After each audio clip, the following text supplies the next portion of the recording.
হৃদয়ের অন্তঃস্থল থেকে বলি আমি আলহামদুলিল্লাহ। দ্বিতীয় শুকরিয়া আদায় করার বিষয় হচ্ছে আল্লাহ রাব্বুল আলামিন আমাদেরকে নবী মুহাম্মদ সাল্লাল্লাহু আলাইহি ওয়াসাল্লামের উম্মত হওয়ার সৌভাগ্য দিয়েছেন। আলহামদুলিল্লাহ। এই দুটো বিষয়ের কৃতজ্ঞতা আমরা কিয়ামত পর্যন্ত সিজদায় পড়ে থাকলে আদায় করতে পারব। যদি আমাদের এই বিষয় সম্পর্কে সচেতনতা নাই, আমরা গাফিল হয়ে গেছি, ভুলে গেছি। আরেকটা শুকরিয়া আদায় করার বিষয় যে আল্লাহ রাব্বুল আলামিন আমাদেরকে এখনো সুস্থ রেখেছে। এই সুস্থতার নিয়ামতের শুকরিয়া আমরা আদায় করে শেষ করতে পারবো। আল্লাহর কাছে হৃদয়ের অন্তঃস্থল থেকে সবাই বলি আলহামদুলিল্লাহ। লাইন শাকারতুম লাযিদান্নাকুম, তোমরা আমার শুকরিয়া আদায় করলে আমি নিয়ামত বাড়াই দেব। ওয়ালাইন কাফারতুম মিন আযাবি লাশাদীদ, আমার সাথে কুফরি করলে জেনে রেখো আমার শাস্তি বড়ই কঠিন। চলতে ফিরতে সবসময় বলবো আলহামদুলিল্লাহ। বসে আছি বলবো আলহামদুলিল্লাহ। ঘুম থেকে উঠতে পারছি বলবো আলহামদুলিল্লাহ। খেয়াল করে দেখবেন দোয়ার যে কিতাব আছে, যে কোনো দোয়ার কিতাবে প্রত্যেকটা হালত পরিবর্তন হওয়ার সাথে সাথে শুকরিয়া আদায় করা হয়। ঘুম থেকে উঠে আমরা বলি আলহামদুলিল্লাহ আল্লাযী আহয়ানা বা'দা মা আমাতানা ওয়া ইলাইহি নুশুর। ঘুম হচ্ছে মৃত্যুর ভাই। কিসের ভাই? জান্নাতে ঘুম নাই। কেন নাই? জান্নাতে ঘুম আছে? জান্নাতে কিন্তু ঘুম নাই। জান্নাতে ঘুম নাই কারণ ঘুম হচ্ছে মৃত্যুর ভাই। জান্নাতে কোনো মৃত্যু নাই, তাই জান্নাতে কোনো ঘুম নাই। সুবহানাল্লাহ। জান্নাতে কোনো মৃত্যু নাই, এই কারণে জান্নাতে কোনো ঘুম নাই।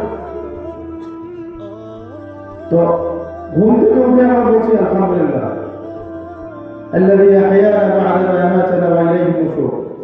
মৃত্যু দেওয়ার পরে যে আল্লাহ পাক আমাকে আবার জীবিত করলেন, তার জন্য সমস্ত প্রশংসা। ভালো চেঞ্জ হচ্ছে, বাথরুম থেকে বের হচ্ছে, তাও বলছেন আলহামদুলিল্লাহ আল্লাযী আযহাবা আন্নী আযাল ওয়া আফানি বিসসালাহ। শুকরিয়া আদায় করতেছি। এভাবে খেয়াল করে দেখেন, নামাজে দাঁড়াচ্ছেন, শুরুতে কি বলতেছেন? আলহামদুলিল্লাহি রাব্বিল আলামিন আর রহমানির রহিম মালিকি ইয়াউমিদ্দিন। প্রথমে শুরু হচ্ছে কি দিয়ে? শুকরিয়া দিয়ে। শুকরিয়া যে ব্যক্তি আদায় করতে পারে সেই ব্যক্তি আল্লাহ পাককে চিনে ফেলছে আলহামদুলিল্লাহ। যে আল্লাহকে চিনতে পেরেছে সে আল্লাহ পরে পরে আল্লাহ শুকরিয়া আদায় করতে পারবে। বৃষ্টি হচ্ছে আজকে, কয়জন মন থেকে শুকরিয়া আদায় করছে আলহামদুলিল্লাহ আল্লাহ পাক বৃষ্টি দিয়েছে। যে পাপ আমরা করছি দুনিয়াতে, যে পাপগুলো আমরা দুনিয়াতে করছি, যদি দুনিয়াতে আল্লাহ পাকের অন্য মাখলুক না থাকতো, হাদিসে ধমক আসছে যে আল্লাহ পাক বৃষ্টি বন্ধ করে দেবে। অন্যতম একটা পাপ যার কারণে বৃষ্টি বন্ধ হওয়ার ধমকি আসছে, সেটা হচ্ছে যাকাত না দেওয়া। কি না দেওয়া?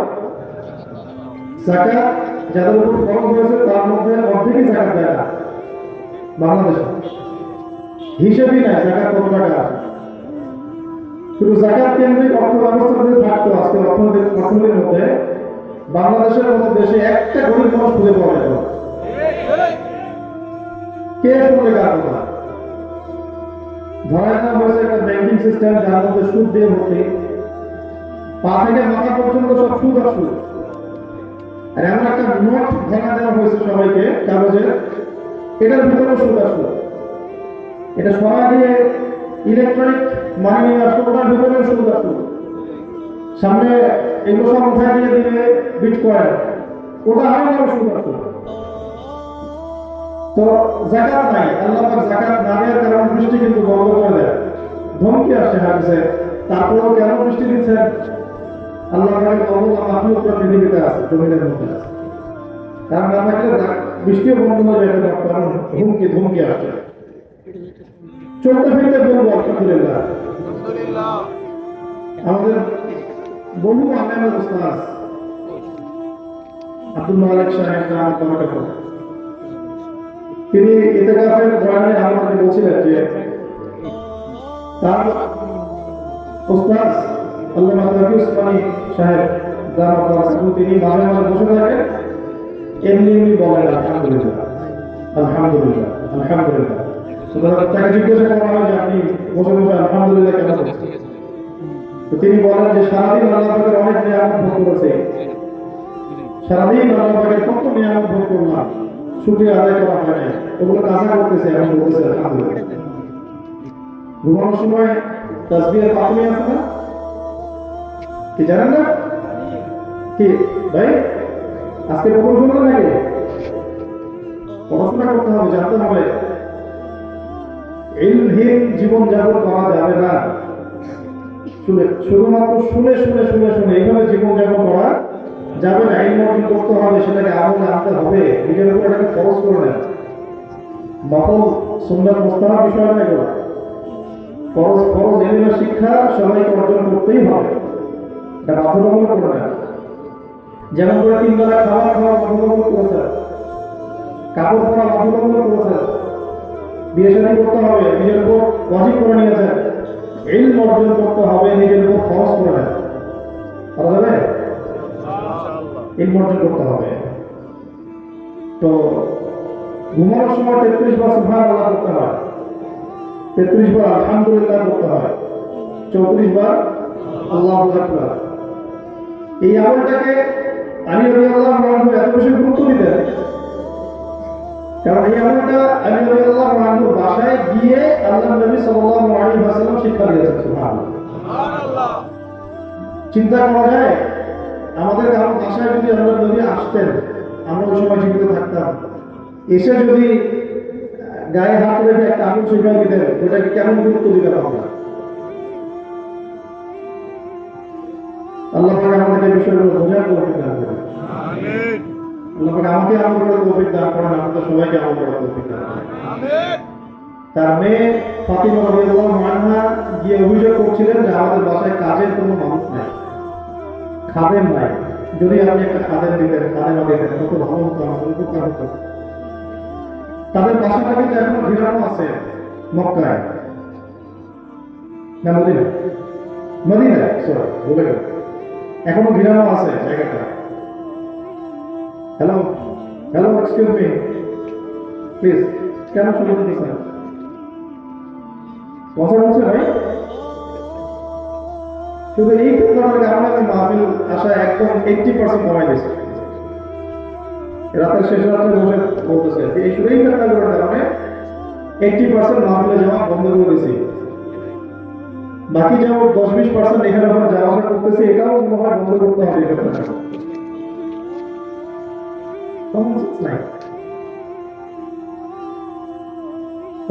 আমাদেরকে বুঝতে হবে।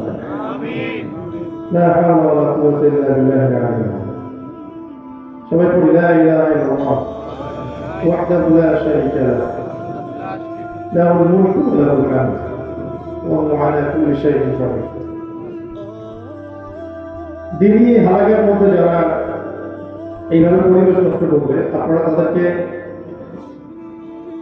সরাই ফেলবেন, হালাকা থেকে সরাই ফেলবেন। এবং হালাকাগুলো আমার পরামর্শ হচ্ছে মসজিদের ভিতরে করা। মসজিদের কোথায় করা? ভিতরে করা। অ্যাটলিস্ট মসজিদের ভিতরে ঢুকলে মানুষের মধ্যে কিছুটা হলেও আতঙ্ক করা কাজ করে, যে মসজিদে আসছি, আমরা ভ্রমে আসছি, এখানে যা ইচ্ছা তাই করা যাবে। যত বেশি বড় ময়দানে আমরা প্রোগ্রাম করি, হালাকা করি, আর যত বড় করে কাজ করার চেষ্টা করি, তত বেশি এই ফিতনাগুলো হয়। এতে করে রুহানিয়াত নষ্ট হয়ে যায়। আরো অনেক সাইড এফেক্ট আছে, এগুলো যাদের উপর দিয়ে যায় তারা বুঝে। তো উম্মার ক্ষতি হচ্ছে, এগুলো দিয়ে উম্মার ক্ষতি হয়ে যাচ্ছে। আমাদের অনেকে বুঝতে পারছি, অনেকে বুঝতে পারছি না কি পরিমাণ ক্ষতি হচ্ছে আর কি পরিমাণ আমরা এখন মস্তিষ্ক বিকৃত হয়ে গেছে। আমাদের এটা বোঝার জন্য এই একটা মিসাল যথেষ্ট, যে যেখানে সারা বিশ্বে এখন ইসরায়েলের সাথে মুসলমানদের একটা সম্মুখ সমর যুদ্ধ প্রায় লঞ্চ হয়ে গেছে, আরো বড় পরিসরে যেতে পারে। বিশ্ব যখন এই জায়গায়, তখন আমরা বাংলাদেশের মানুষ মুস্তাহাব এবং সুন্নাত বিষয়গুলোকে নিয়ে বাড়াবাড়ি করতে আসে। আমাদের চিন্তা চেতনা, আমাদের রুচি, আমাদের রুলস, আমাদের বিবেক কোন পর্যায়ে, বিশ্ব কোন জায়গায় আছে, মুসলিম বিশ্ব, এটা বোঝার জন্য এই জিনিসগুলো যথেষ্ট। আপনি এখানে বিশ্ব এবং ফেসবুক এর মধ্যে পার্থক্য করবেন, তাহলেই বুঝতে পারবেন।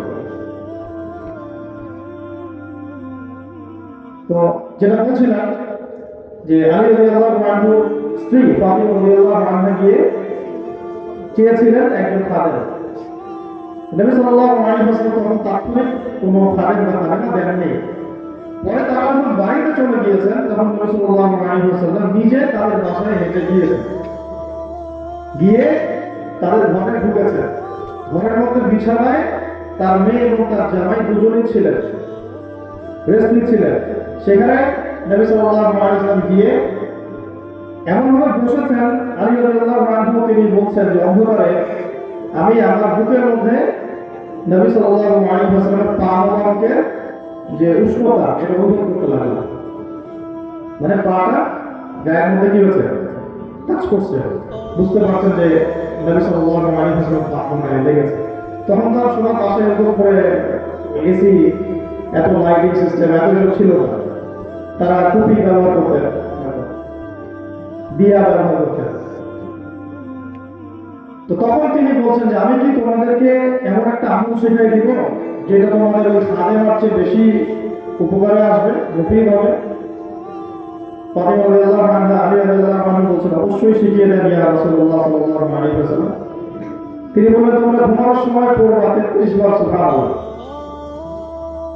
33 বার আলহামদুলিল্লাহ এবং 34 বার পড়বে আল্লাহু আকবার। কোন জায়গায় 33 এসেছে, শেষে একবার কালিমা শাহাদাত। এটা যদি পড়ো তোমাদের খাদেমা প্রয়োজন হবে না। এই আমলটাকে আলী রাদিয়াল্লাহু আনহু এত গুরুত্ব দিয়েছিলেন, সিফিনের যুদ্ধের রাতেও তিনি আমলটা ছাড়েন না। সিফিনের যুদ্ধ হচ্ছে মুয়াবিয়া রাদিয়াল্লাহু আনহু এবং আলী রাদিয়াল্লাহু আনহুর মাঝে। এটা সাহাবাদের মধ্যে একটা কনফ্লিক্ট। এটা নিয়ে আমরা বাড়াবাড়ি করতে যাবো না, কোন রকম নেগেটিভ মন্তব্য করতে যাবো। সাহাবীদেরকে তাদের সুরত ছেড়ে দিব। এগুলো নিয়ে যারা বেশি মাথামাতি করতে গেছে, বেশি গবেষণা করতে গেছে, তারা গুমরা হয়ে গেছে। সাহাবায়ে রাদিয়াল্লাহু আনহুম আজমাইন তাদের আমলে যদি কোনো কনফ্লিক্ট হয়ে যায়, কোনো ভুল বোঝাবুঝি হয়, এটা আল্লাহ রাব্বুল আলামিন তাদেরকে মাফ করে দিবেন ইনশাআল্লাহ। কারণ তারা সবাই জান্নাতি ইনশাআল্লাহ। তারা হচ্ছে সত্যের মানদণ্ড আমাদের কাছে। তো এটা নিয়ে আবার বেশি গবেষণা করতে যাওয়া দরকার নেই, পক্ষপাতিত্ব করা দরকার হয়ে গেছে, পলিটিক্যাল কারণে হয়ে গেছে, শেষ খালাস। এটা নিয়ে আমাদের মাথা ব্যথার কোনো দরকার নেই। ওই যুদ্ধের রাতেও তিনি এই আমলটা ছাড়েন নাই। তাহলে আমলে তারা কত বেশি গুরুত্ব দিতেন আমরা হয়তো একটু বুঝতে পারছি। একটা পর্যায়ে থেকে এখানে চলে আসলাম যে শুয়ে শুয়ে যে আলহামদুলিল্লাহ করছেন, অনুভূতি আনতে হবে যে সারাদিন তো আমি আল্লাহ পাকের অনেক নিয়ামত ভোগ করেছি, আলহামদুলিল্লাহ আমার তো সময় পাই না, বলি না, সেগুলো বলা কাজ আদায় করা। আল্লাহ রাব্বুল আলামিন আমাদের সবাইকে শুকরিয়া আদায় করার তৌফিক দান করেন। আমিন। দোয়া করবেন সবসময় নামাজের পরে, আল্লাহুম্মা ইজআলনি আবদান শাকুরা, আল্লাহুম্মা আল্লাহুম্মা ইজআলনা। তাই এক বছরে যদি একা একা দোয়া করেন বলবেন আল্লাহুম্মা ইজআলনি, ঠিক আছে? এক বছরে বলবেন আল্লাহুম্মা ইজআলনি। আর যদি একসাথে আমরা থাকি তাহলে বলবো আল্লাহুম্মা ইজআলনা। তবে দুইটা আলাদা, আল্লাহুম্মা ইজআলনি, আল্লাহুম্মা ইজআলনা, দুইটা আলাদা। একসাথে বলতে হয় আল্লাহুম্মা ইজআলনি, আল্লাহুম্মা ইজআলনা। এটা বলুন না, আল্লাহুম্মা ইজআলনি আবদান শাকুরা, আবদান শাকুরা। আল্লাহ আপনি আমাকে কৃতজ্ঞতা স্বীকারকারী বান্দা বানায় দেন।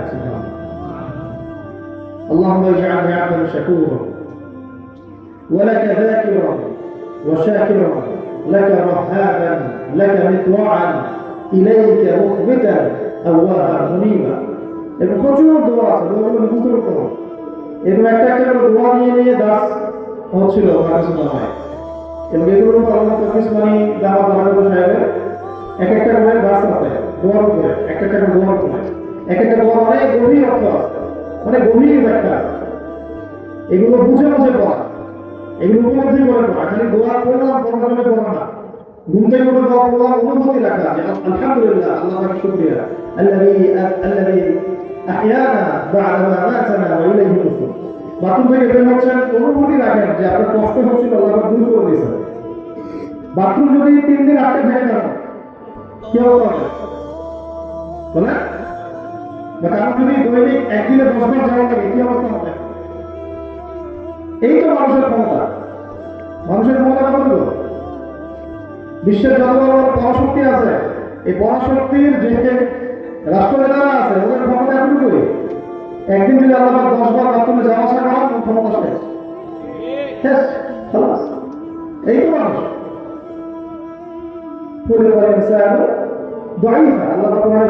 মানুষকে সৃষ্টি করা হয়েছে একেবারে দুর্বল করে। সেই মানুষ সম্পর্কে আল্লাহ বলছেন যে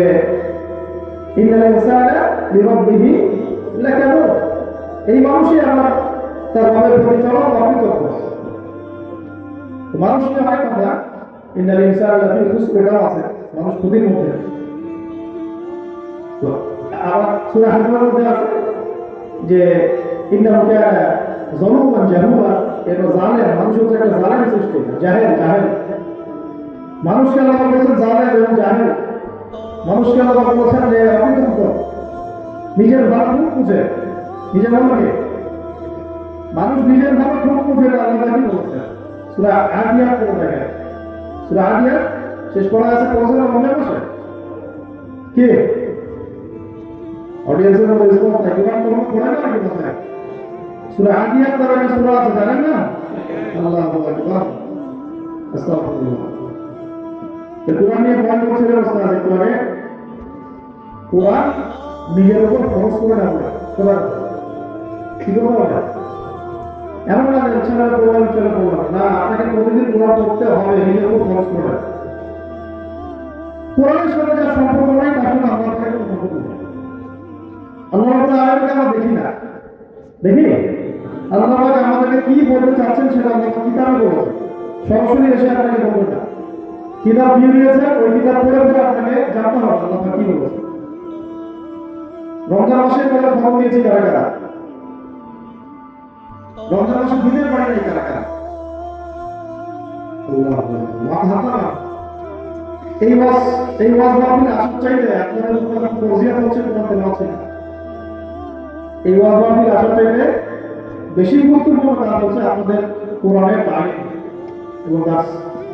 এলাকার যদি মসজিদ থাকে, মাদ্রাসা থাকে, এই শাওয়াল মাস থেকে কোরআন শিক্ষা কোর্স চালু করা, কোরআন শিখে ডেইলি তেলাওয়াত করে তারপরে গিয়ে কোরআন অর্থ বোঝা, এটা দাওয়াত দেওয়ার বিষয়গুলো করে আসবে। কোরআন তেলাওয়াত না শিখে আল্লাহর রাস্তায় কখনো যায় না, লাঞ্ছিত হবে, লজ্জিত হবে। কোরআন বলা না হয় হাসরের মাঠে উঠেন না। আল্লাহ নবী সাল্লাল্লাহু আলাইহি ওয়াসাল্লাম আক্ষেপ করে বলবেন হয়ে قال رسول إن قوم اتخذوا هذا القرآن مهجورا سورة القرآن مبارك রাসূলুল্লাহ সাল্লাল্লাহু আলাইহি ওয়াসাল্লাম বলবেন কিয়ামতের মাঠে আল্লাহ আমার উম্মতকে ভালো অবস্থা ছেড়ে আসছে না, আজকে এই অবস্থা হয়েছে উম্মতের একটা কারণে। ইন্না কওমি ইত্তাখাযু হাযা আল-কুরআন মাহজুরা, আমার এই কওম কুরআনকে পরিত্যাগ করেছিল। মাহজুরা মানে বুঝেন হিজরত, আপনি বুঝেন হিজরত করা। হিজরত করা মানে কি একটা জায়গা থেকে হিজরত করে আরেক জায়গায় চলে যাওয়া, মক্কা থেকে হিজরত করে মদিনায় চলে যাওয়া। আমার কওম কুরআন থেকে হিজরত করেছে, কোরআন এক জায়গায়, আমার কওম আরেক জায়গায়।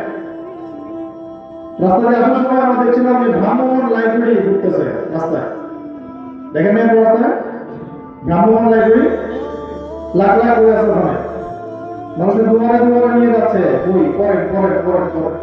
ওই ভ্রাম্যমাণ লাইব্রেরির মধ্যে একটা কোরআনের বই আছে, তাফসীরের কোনো কিতাব আছে, হাদিসের কোনো কিতাব আছে, কোরআনের বিশুদ্ধ তিলাওয়াত শিক্ষার কোনো কিতাব আছে?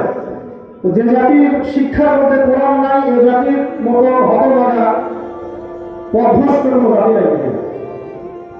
যে জাতির সিলেবাসে শিক্ষা সিলেবাসে কোরআন নাই, এই জাতির শিক্ষার চেয়ে মানে অজ্ঞতাপূর্ণ জাহালাতপূর্ণ কোনো শিক্ষা ব্যবস্থা নাই।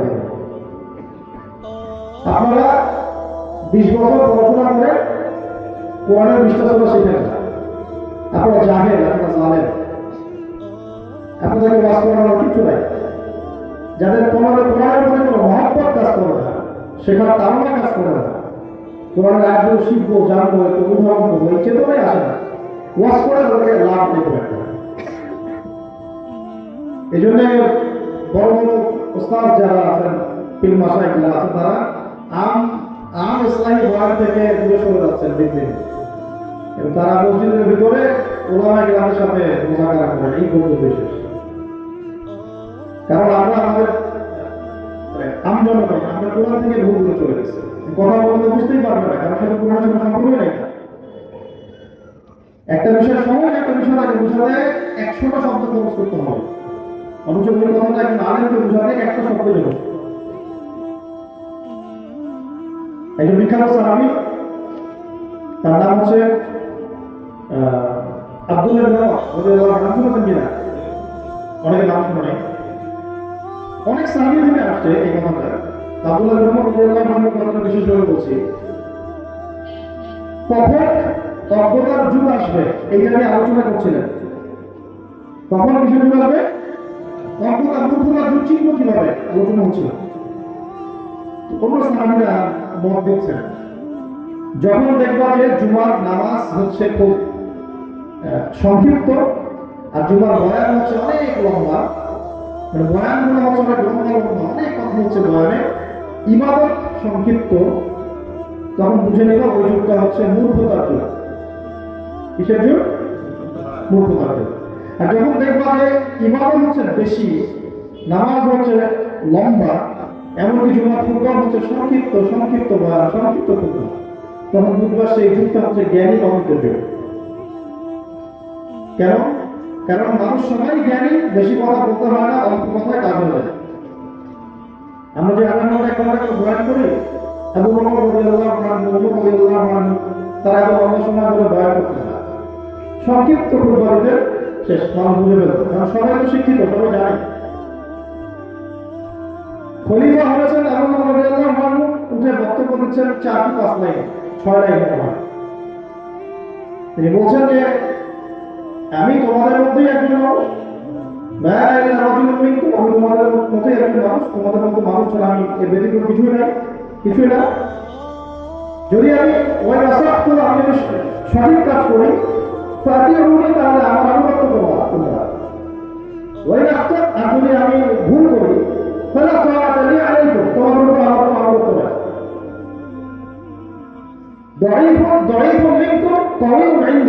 তোমাদের মধ্যে যারা দুর্বল তারা আমার কাছে শক্তিশালী, তোমাদের মধ্যে যারা দুর্বল তারাই আমার কাছে কি শক্তিশালী। যতক্ষণ আমি তার হকটা তাকে পরিশোধ করছি। তোমাদের মধ্যে যারা শক্তিশালী এরাই আমার কাছে দুর্বল, যতক্ষণ আমি তার থেকে হকটা নিয়ে নিচ্ছি।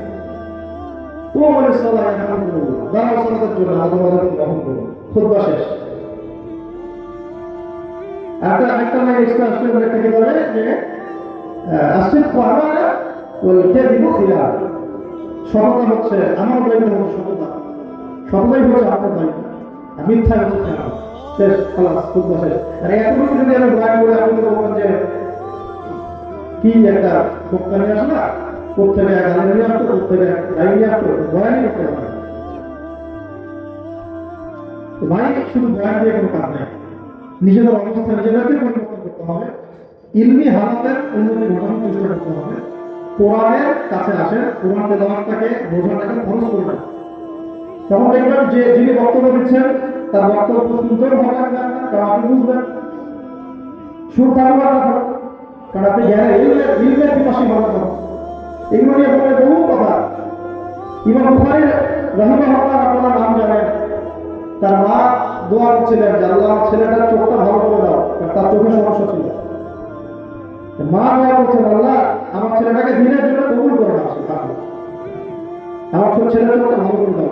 এরকম মা ওই এখন ঘরে ঘরে বাচ্চা দিনের জন্য ফিকির করে, আমার ছেলেটাকে দিনের জন্য কবুল করো, দিনের জন্য সুস্থ রাখো, আমার ছেলেটাকে বড় খুশি বানাও, বড় আলেম বানাও। মায়ের চিন্তা করছে ছেলেকে প্রতিষ্ঠিত করতে হবে, চাকরি পায় না আমার ছেলে, ব্যবসা করে করবে, কবে আমাকে খাওয়াবে, বাড়িটা করে করবে। এই জন্য তো যেহেতু মায়েরা যখন নষ্ট হয়ে যাবে, ওই গর্ভ থেকে তো আপনি সন্তান পাবেন না, ওই গর্ভগুলো তখন সুসন্তান জন্ম দিতে পারবে না। আমরা যে বড় ব্যক্তিত্বদেরকে নিয়ে গর্ব করি, তাদের মায়েরা তাহাজ্জুদ গোজার, আল্লাহ ওলি, এরকম মানুষ। সুবহানাল্লাহ। তার মা দোয়া করছে, তার মায়ের দোয়ার বরকতে সুবহানাল্লাহ তার চোখ আল্লাহ তাকে কুদরতে ভালো হয়ে গেছে। ইমাম বুখারী লিখছেন নিজের জীবনের মধ্যে, চোখটা এমন ভাবে ভালো ছিল যে আমি কোনো দিন আমার প্রদীপ পাই নাই, চাঁদের আলোতে আমি হাদিস লিখেছি, চাঁদের আলোতে হাদিস লিখেছি।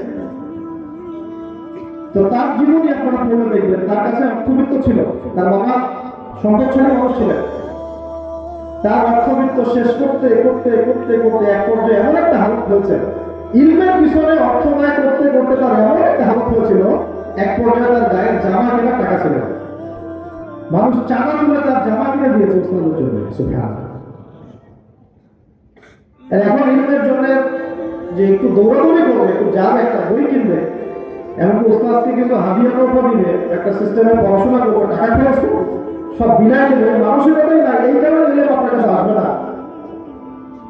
ইলম হচ্ছে খুব দায়িত্ব করা বিষয়, এই কথাটা আপনার কথা বুঝতে পারেন, আমার কথা একটু বুঝতে পারেন। ইলম হচ্ছে বড় দায়িত্ব করা বিষয়। আপনি আপনার জান, আপনার মাল, আপনার সময়, আপনার শ্রম, এই চারটা জিনিসের সব যদি ফেলে দেন, ইলম আপনাকে তার কিছুটা দিবে। আমার মতো লিখানে না, ইলম হচ্ছে বড় ভয়ানক বলা বিষয়, ইলম হচ্ছে বড় ব্যক্তিত্ব বলা, ভয়ানক বলা, সহজে ভাবা যায় না। যদি আমরা আমাদের সবার জান, পুরা জান, আমাদের মাল, আমাদের সময়, আমাদের শ্রম, এই চারটা যদি পূর্ণ মাত্রায় ঢেলে দিই, ইলম তাহলে কিছুটা আপনাকে দিবে। এত ভয়ানক। আর আমরা মনে করি যে এখন বাসার সামনে তো ওয়াজ হচ্ছে, মসজিদে আছে, মসজিদ আছে, মাদ্রাসা আছে, গেলেই ইলম পাবো, এইভাবে করতে হয় না। এই অর্জন করতে হলে ওই ইচ্ছা শক্তি লাগবে আগে, সেরকম দোয়া আল্লাহর কাছে কন্টিনিউয়াসলি দোয়া করতে থাকতে হবে। আমাদের ওস্তাদ বলেন সাফল্যের দুইটা চাকা, সাফল্যের বুঝতে পারলেন, সাফল্যের কয়টা চাকা? দুইটা চাকা। একটা হচ্ছে আপনার মুজাহাদা, আপনার পরিশ্রম, একটা কি আপনার মুজাহাদা, আপনার পরিশ্রম, আর একটা হচ্ছে বুজুর্গানে দিনের দোয়া। কি বললাম? একটা হচ্ছে আপনার মুজাহাদা, আপনার পরিশ্রম, কত মেহনত আপনি করছেন, আর একটা হচ্ছে আপনার ওস্তাদের দোয়া। ওস্তাদের দোয়া না থাকলে বড় বড় প্রতিষ্ঠানে পড়েও মানুষ হারা যায়, কিছুই করতে পারে না। দেখেন নাই, বহু বড় বড় প্রতিষ্ঠানে অনেক মানুষ হারা হয়েছে এই পর্যন্ত, সবাই কিন্তু মনে খেলবো করতে পারছে। এখন দেখেন ওই যে সুদী ব্যাংকে চাকরি করতেছে, এনজিওতে চাকরি করতেছে, মাদ্রাসা কোনো ছেলে, মুদির দোকানদারে বসে আছে, এমন বিভিন্ন জায়গায় কাজ করতেছে, ইলমের সাথে কোনো তাল্লুক নাই, অথচ আল্লাহ তাকে মাদ্রাসা আসলে অভিজ্ঞ দিয়েছিলেন। কেন করতে হবে? আমার মতো খেয়াল করতে হবে। যখন আমরা এভাবে গায়কহীনভাবে চলাফেরা করবো, তখন আল্লাহ আমাদের উপর এভাবে আযাব চাপায়। তো অনেক কথা হয়ে গেল, যে জায়গায় নিয়ে এখানে চলে আসছে যে কোরআন আমাদেরকে বুঝতে হবে, কোরআন আমাদেরকে জানতে হবে, এবং এটাকে ফরজিয়াত, আমার কাজের ফরজিয়াত হিসেবে নিতে হবে। নফল না, শিখলে শিখলাম, না শিখলে না, এমন চিন্তা করা যাবে না। এই কোরআনে বহু জায়গায় আল্লাহ মানুষকে শুকরিয়া আদায় করতে উৎসাহিত করেছেন, এবং না করার কারণে মানুষকে জালেম বলেছেন, জাহেল বলেছেন। ওই তাউদ্দু নি'মাতাল্লাহি লা তুহসুহা, তোমরা আমার নিয়ামত যত আছে গুনতে থাকো, জীবনে গুণ শেষ করতে পারো। এই জন্য সবসময় চলতে ফিরতে পড়বেন। আজকে প্রথম সবক যে আলহামদুলিল্লাহ, সবসময় চলতে ফিরতে পড়বেন আলহামদুলিল্লাহ, আলহামদুলিল্লাহ। প্রত্যেকটা দোয়া মুখস্থ করবেন, দোয়াগুলো মুখস্থ করবেন, তিনটা বই থেকে মুখস্থ করবেন। একটা হচ্ছে হিসনুল মুসলিম, মনে থাকবে হিসনুল মুসলিম। একটা হচ্ছে কিতাবুদ দোয়া, এটাও মাদ্রাসা দেওয়া থেকেও ছাপানো হয়েছে, কিতাবুদ দোয়া। একটা হচ্ছে মুনাজাতে মাকবুল, বইটা আছে না আমাকে বসে, মুনাজাতে মাকবুল আসলে তাহলে রহমাতুল্লাহ। এই তিনটা বই বসা থাকা চাই। প্রতিদিন একটা সময়, আধা ঘন্টা হোক, 1 ঘন্টা হোক, বইগুলো নিয়ে একটু মোকাবিলা করা চাই, দোয়াগুলো করা চাই। এগুলো পকেট সাইজ আছে, পকেটে নিয়ে ভরা যায়, যখন তখন যেটা বললে ভাবে দেখে পড়ে নেওয়া চাই। দোয়াই ইবাদত, আল্লাহ পাকের সাথে আপনাকে সম্পর্কিত করে রাখবে। দোয়াগুলো শব্দ এত গভীর, এই কথাটা বলতে গিয়ে এতটুকু চলে আসছে। দোয়ার এক একটা শব্দ অনেক গভীর।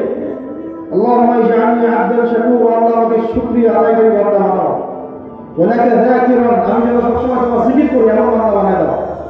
লেখা যাকিরান লাকা শাকিরান, তোমার প্রতি আমি শুকরিয়া আদায়কারী হই, কৃতজ্ঞতা প্রকাশকারী হই, এমন বানায় দাও। লেখা মুহাম্মাদ লাকা মুতওয়ান, মানে তোমার মহব্বতের বান্দা হয়ে আমি এমন বানায় দাও। সুবহানাল্লাহ। চাতাহারি কথা, শব্দগুলো গভীরতা কথা।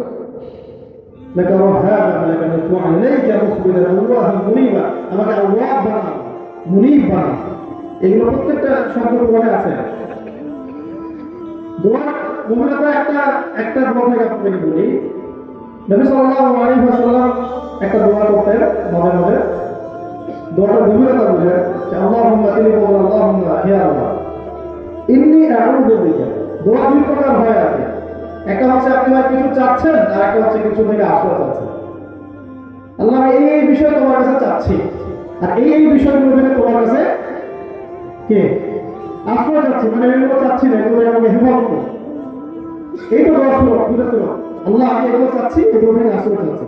যেগুলো চাচ্ছি ওগুলোর ক্ষেত্রে বলা হয় আল্লাহুম্মা ইন্নী আসআলুকা, হে আল্লাহ আমি চাচ্ছি, প্রার্থনা করছি। যেগুলো থেকে আশ্রয় চাই সেগুলোর ক্ষেত্রে বলা হয় আল্লাহুম্মা ইন্নী আউযু বিকা, আমি তোমার কাছে আশ্রয় প্রার্থনা করছি। তো একটা জায়গায় আমি যে আশ্রয় প্রার্থনা করতে করছেন এইভাবে আল্লাহুম্মা ইন্নী আউযু বিকা, হে আল্লাহ আমি তোমার কাছে আশ্রয় চাচ্ছি মিন ইমরাআতিন, এমন নারী থেকে, মানে এমন স্ত্রী থেকে, নারী বলতে এখানে কি স্ত্রী থেকে, মিন ইমরাআতিন তুশাইয়িবুনি ক্বাবলাল মাশীব, যে স্ত্রী আমার বার্ধক্য আসার আগেই আমাকে বুড়া বানায় দিবে, এমন স্ত্রী থেকে আল্লাহ তোমার কাছে আমি আশ্রয় চাচ্ছি। কিছু কি বুঝলেন? একটা নেককার মেয়ে স্বামীর হায়াতের বরকত নিয়ে আসতে পারে। নেককার মেয়ে বড় প্রফুল্ল থাকে, পরিবারে শান্তি আছে, তাই না? কোন ভালো থাকে, হার্ট ফ্রেশ, হার্টের অসুখ নাই, কোনো প্রেশার নাই, কোনো প্রেশার নাই, জীবনটা সুন্দর।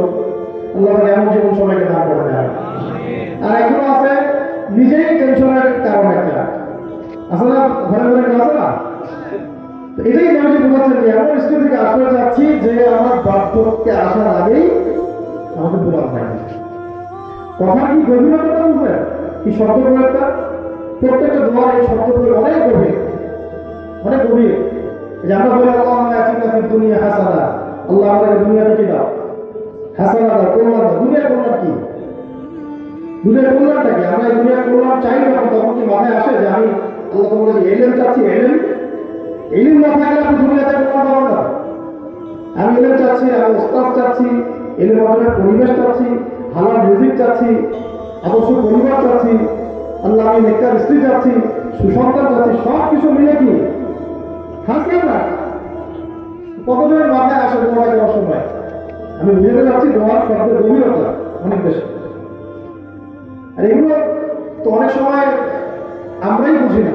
আর যারা সাধারণ জনগণ, যারা কখনো আরবি পড়ে নাই, কোরআনের কাছে আসে নাই, তারা কিন্তু বুঝবে না, স্বাভাবিক। এই জন্য বোঝানোর জন্য তাগিদ দিচ্ছে। আলী রাদিয়াল্লাহু আনহুকে বলা হচ্ছিল যে দুনিয়ার হাসানা কি? দুনিয়াতে হাসানা আমরা চাই, এটার এক কথায় উত্তর কি, ব্যাখ্যা কি? তিনি বলছেন এক কথার উত্তর হচ্ছে নেককার স্ত্রী, ইমরাতুন সালেহা। নেককার স্ত্রী, নেককার স্ত্রী যার ঘরে আছে তার দুনিয়াতে জান্নাত। আতিনা ফিদ দুনিয়া হাসানা অর্থই কোন একজন সাহাবী তিনি বলছেন আও কেমন বলা রাদিয়াল্লাহু আনহু যে এটা হচ্ছে ইলম, এটা হচ্ছে কি ইলম। একজন বলছেন হালাল রিজিক, এক মানে সালফে সালাহিন এক ভাবে এটাকে ব্যাখ্যা করেছে। তো আমরা যখন দোয়া করবো এই গভীরতাগুলো খেয়াল রেখে দোয়া করবো। ওফিল আখিরাতি হাসানা, আখিরাতুল হাসানা কি? সহজ, সম্মানের, সুন্দর মৌসুম, কবরের শাস্তি না হোক, তাই না?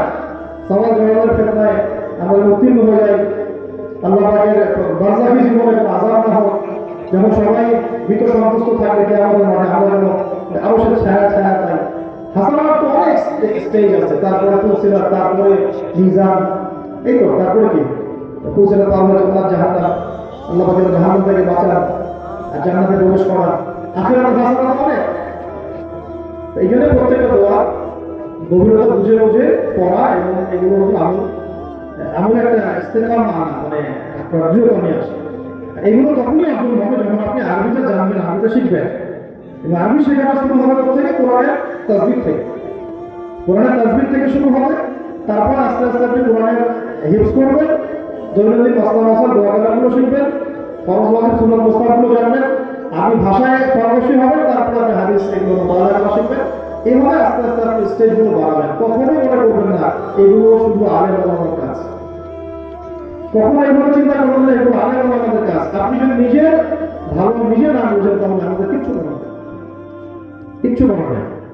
নিজের ভালো নিজেকে বুঝতে হবে। একটা চাকরি করছেন, রিজিক আল্লাহর কাছে চাচ্ছেন, আপনি কি ঘরে বসে আছেন?